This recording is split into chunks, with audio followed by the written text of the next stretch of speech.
Яңалыклар чыгарылышы үз ишini башлап җибәрә. Студияда Лилия Гатина алга таба кайбер темалар турында кыскача. Янгын вакытында үз-үзеңне тоту кагыйдәләрен искә төшерделәр, өйрәнү эвакуациясе үткәрделәр. Гадәттән тыш хәлләр министрлыгы хезмәткәрләре профилактика чараларын яңарта. Янгын вакытында үз-үзеңне тоту кагыйдәләрен искә төшерделәр, шулай ук өйрәнү эвакуациясе үткәрделәр. Яңа уку елы башлану белән гадәттән тыш хәлләр министрлыгы хезмәткәрләре мәктәпләрдә һәм балалар бакчаларында профилактика чараларын яңартты. Бүген планлы эшләр беренче мәктәптә үтте. Профилактиканың мөһимлеге турында хезмәттәшебез материалында. Иртәнге сәгать 10-да дәресләрнең кызган чагы гадәттән тыш хәлләр министрлыгы хезмәткәрләре профилактика чаралары барышында мәктәпләргә йөриләр һәм башлангыч сыйныф укучыларына, шулай ук педагогик составка янгын сөндерү чараларыннан ничек файдаланырга, янгын вакытында һәм гадәттән тыш хәлләрдә үз-үзеңне ничек тотарга кирәклеге турында искә төшерәләр. Нужно не паниковать, и когда ты видишь дым или огонь, надо звонить пожарным. Если уже приехали пожарные, а ты уже не успел вызвать, то надо либо порвать бумажку и бросить, чтобы пожарные обратили внимание. Югары сыйныф укучылары да игътибарсыз калмады. Булачак чыгарылыш укучыларына гадәттән тыш хәлләр министрлыгы хезмәткәрләренең эше турында да сөйләделәр.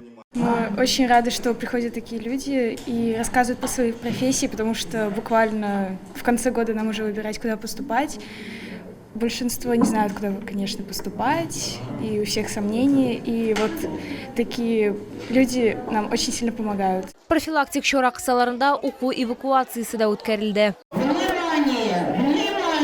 Пожарная тревога! Барлыгы 801 укучы эвакуацияләнгән. Гадәттән тыш хәлләр министрлыгы хезмәткәрләре сүзләренчә, алар нормативка туры килгән, әмма кимчелекләр барыбер булган. В ходе эвакуации были задействованы не все эвакуационные выходы. То есть на некоторых выходах создавалась, так скажем, пробка, что уменьшало время эвакуации. Ну, в нормативное время данная школа уложилась. И, в принципе, таких остальных замечаний вроде как нет. 11 эвакуацион безнең юл бар, ишек бар дип әйтик. Алар инде бөтенесе дә түгел, яртысы кулланылды бүген. Инде безнең янгын сөндерү хезмәткәрләре тарафыннан бу эвакуация канәгатьләнерлек дип бәяләнде. Гадәттән тыш хәлләр министрлыгы хезмәткәрләренең бүген алган белемнәрен тикшерү мөмкинлеге әле дә булачак. Мәктәпләрдә планлы өйрәнүләр даими рәвештә үткәрелә. Лилия Гатина, Ленар Султанов, яңалыклар. Әгәр сезне берәр проблема борчыса яки шатлыклы хәбәр җиткерәсегез килсә, безнең WhatsApp хезмәтенә мөрәҗәгать итегез. Фото сурәтләрегезне һәм видеоларыгызны 8939 311 31 31 телефоны буенча көтеп калабыз.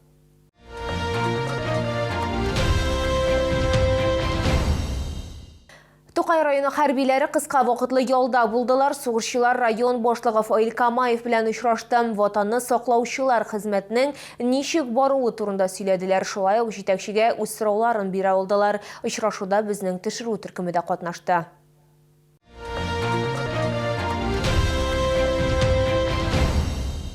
Децл охотник хәзер хәрбиләргә исемнәре һәм фамилиялары буенча түгел, ә ешрак кушаматлары буенча мөрәҗәгать итәләр. Аларны фронтка җибәргәннән соң ярты елдан артык вакыт узган һәм сугышчылар туганнарына никадәр авыр булган, үзләренә дә җиңелләрдән булмаганын таныйлар. Булды инде. Күз яшьләре дә акты. Нормально. Потихоньку ниткәндә дә, киткәндә дә мәйтәм җыламагыз. Җылап бер нәрсә дә үзгәрми. Раз язылган икән. Башта күз яшьләре булса, ә хәзер үз ирләребез өчен горурлык хисе тоябыз дип билгеләп үтә хәрбиләрнең хатыннары. Минем иптәшем мобилизациягә эләкте. Ул инде безнең яныбызда түгел, безнең илебезне сакларга китте. Без аның белән бик горурланабыз. Шул ук вакытта бик нык сагынабыз инде. Без үзебезне ярдәмсез иттереп сизмибез, чөнки Тукай администрациясе безгә бик каты ярдәм итә. Хәрби хезмәткәрләр билгеләп үткәнчә, алар барысы да патриотлар. Без барыбыз да бүтән җегетләр, бүтәнесе дә кемнәр бар, анда барсы да геройлар инде, потому что сугышка барып, ләгит просто гына яшәп булмый. Анда икенче ситуациялар, икенче ниләр. Бу медаль меңәргә алга кереп прямой приказ комбатны үтеп шықтық.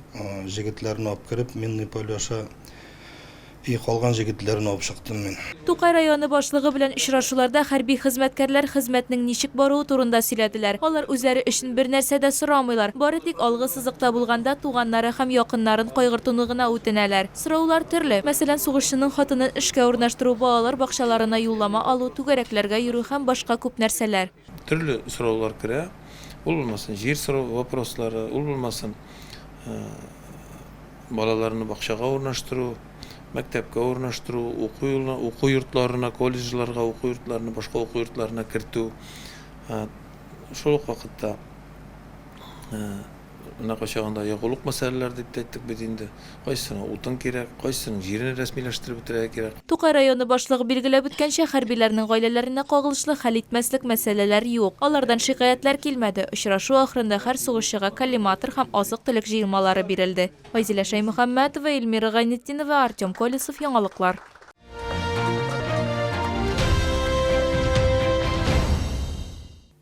Балык деликатеслары янәдән кайтты. Яршалыда Камчатка балыгы һәм улдыгы күргәзмә ярминкәсе шунда дәвам итә. Күп кенә диңгез деликатесларын шул исәптән легендар Чавычныны да Чаллы халкы Дубрава сәүдә үзәгендә таба алачак.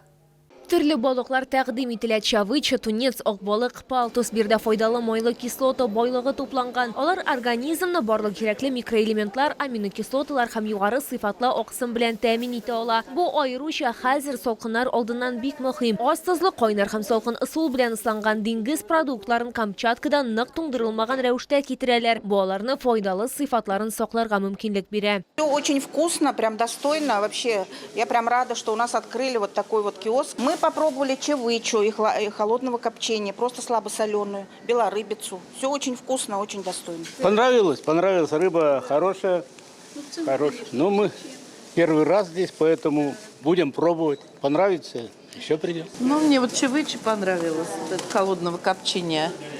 Белорыбица, она всегда вкусная. Табиблар фикеренчә, кызыл балык күп кенә ауруларны профилактикалауга да ярдәм итә. Сайлап алынган ире бөртекле кызыл улдыкны табиблар иммунитетны какшаган кешеләргә, балаларга һәм йөкле хатыннарга даими кулланырга киңәш итә. Качество замечательное.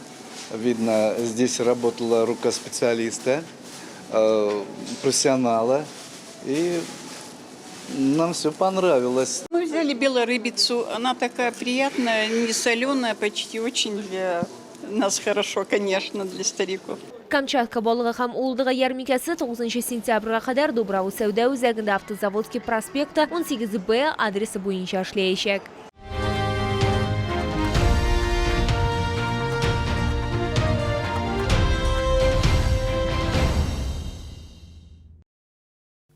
Бу сезгә җиткерәсе соңгы мәгълүматыбыз иде. Мин Лилия Гатина, сезнең белән сау булашам, исән-имин булыгыз.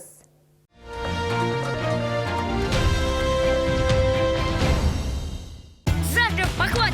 Мне нужно все! Казань-Экспресс. Выгодные покупки быстрее, чем за сутки. Впервые в Челнах. Камчатские деликатесы от производителя. Чавыча, красная икра, белорыбица. С 4 по 9 сентября. ТЦ Дубрава. Проспект Автозаводский, 18Б. Спешите в магазины «Сибиряк». Только в сентябре скидка 30% на все куртки и пуховики до 74 размера. Проспект Мира, 12А, остановка Медгородок. 15 сентября. Органный зал. Маэстро из Вероны, Италия. Паоло Баччанелло. Продсклад «Победа». Сухарики со вкусом ветчины и сыра 150 грамм 29 рублей. Напиток газированный Твинс Кола 2 литра 74,90. Требуется начальник отдела качества пищевой промышленности. График работы 5/2. Вахта. Зарплата 45 тысяч рублей. Телефон 8 987 181 69 17.